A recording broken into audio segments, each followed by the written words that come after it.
जय श्री महाकाल, जय माता दी। कैसे हैं आप सभी? स्वागत है आप सबका आज की एक नई वीडियो के साथ। उम्मीद करता हूँ आप सब बढ़िया होंगे।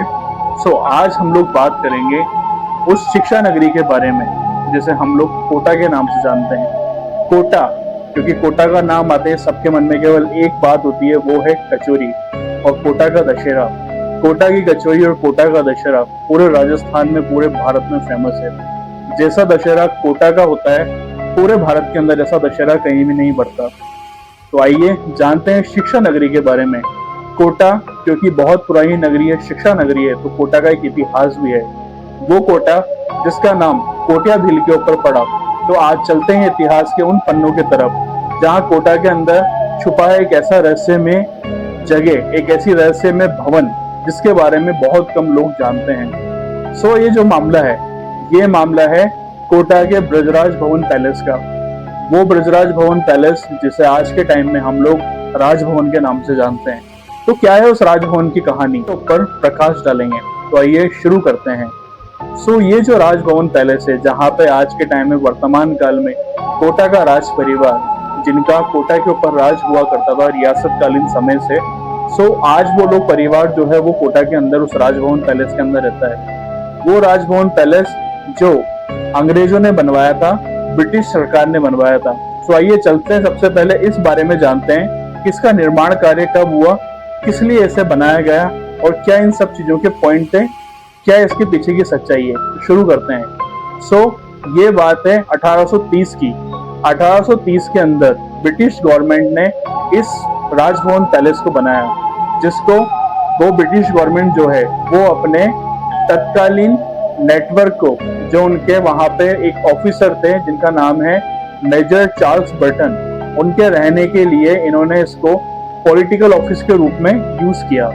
जितना भी जो नेटवर्क होता था, जितनी भी नॉलेज होती थी, जितनी भी बातें होती थी, वो यहाँ से ब्रिटिश गवर्नमेंट तक पहुंचने का काम करती थी, जिसका ये ऑफिस था, जिसका निर्माण कार्य 1830 में हुआ था, जैसा कि मैंने आपको बताया। तो 1830 के बाद जब ब्रिटिश गवर्नमेंट का राज पूरे हिंदुस्तान पे हुआ करता था, तो उस वक्त इसको बनाने के लिए कोटा की रियासत ने पैसे दिए और ब्रिटिश गवर्नमेंट ने इसका निर्माण कार्य शुरू किया। लेकिन जब आजादी की हवा चली, जब आंदोलन छिड़ा, संघर्ष का समय आया, तब भारत के अंदर विद्रोह जाग उठा। वो विद्रोह जिसे हम लोग 1857 की क्रांति के रूप में जानते हैं। हम सभी ने किताबों में पढ़ा था बचपन में। 1857 की क्रांति, जब भारत के अंदर ये क्रांति बढ़ रही थी, तो इसकी आग कोटा तक भी पहुंची। भारतीय जितने भी क्रांतिकारी थे, उन्होंने 1857 की क्रांति में एक रात मेजर चार्ल्स बर्टन को इस राजभवन के साथ चारों तरफ से घेर लिया। मेजर चार्ल्स बर्टन जो अपने परिवार के साथ यहाँ पर रहते थे, वे अपनी जान बचाने के लिए अपने 2 बेटों के साथ छत पर जाकर के छिप गए। बहुत देर तक जितने भी जो भारतीय आंदोलनकारी थे, उन्होंने वहां पे सर्च ऑपरेशन किया, उन्हें जगह जगह तलाशा। अंत में वो लोग छत पर मिले, जो कि आंदोलनकारी ने उनको ढूंढ लिया। उन्हीं के सामने उनके दोनों बेटों की हत्या कर दी गई। मेजर चार्ल्स बर्टन को जिंदा जला दिया गया। जिंदा जलाने के बाद में जैसे ही ब्रिटिश गवर्नमेंट जो थी 1900 के दशक में, उन्होंने यहाँ से अपना जो ये ऑफिस है वो भरतपुर शिफ्ट कर लिया। और ये जो ब्रजराज भवन पैलेस है, जो कभी ब्रिटिश गवर्नमेंट का ऑफिस हुआ करता था, इसको कोटा रियासत को वापस सौंप दिया गया, जिसका बाद में इसका नाम ब्रजराज भवन पैलेस के नाम से रखा गया और इसको जाना गया। तो आइए जानते हैं हम लोग इसके आगे के भाग के बारे में।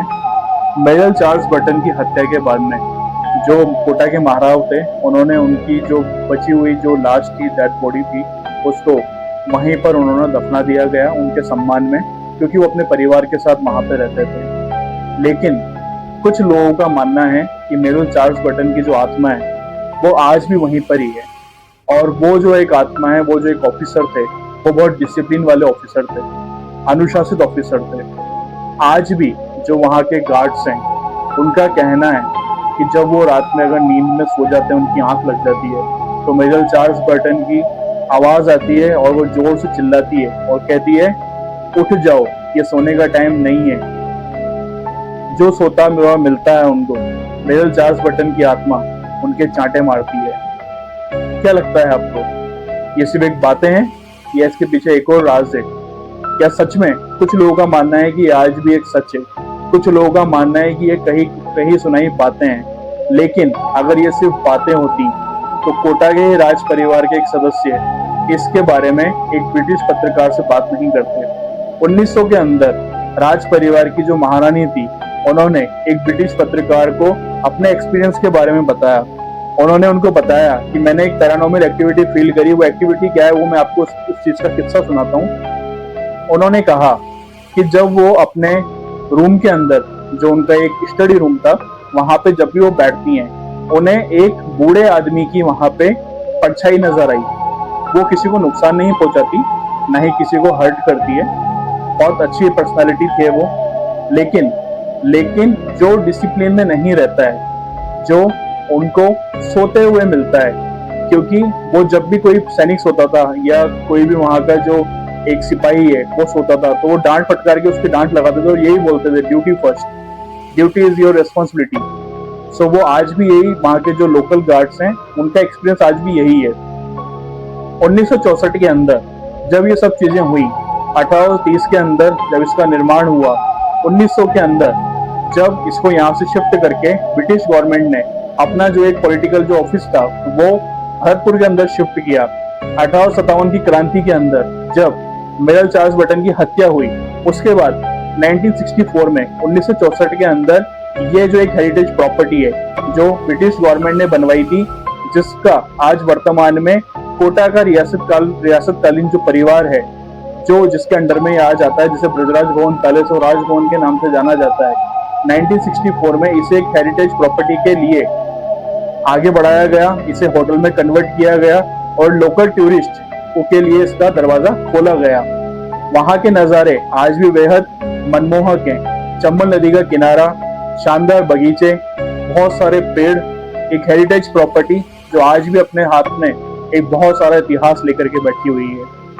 1964 में जब इसे एक होटल के रूप में कन्वर्ट किया गया, तब यहाँ पर इंग्लैंड की महारानी Queen Mary, Lord Curzon, Bharat की प्रधानमंत्री इंदिरा गांधी जैसी पर्सनालिटीज इस कोटा के हेरिटेज प्रॉपर्टी के अंदर रुक चुके हैं। तो आज जो हम लोग जैसे ब्रजराज भवन के नाम से जानते हैं, राजभवन के नाम से जानते हैं, कोटा के जो महाराव थे, ब्रजराज भवन पैलेस जो इसका नाम है, वो कोटा के महाराव उनके पुत्र थे ब्रजराज सिंह।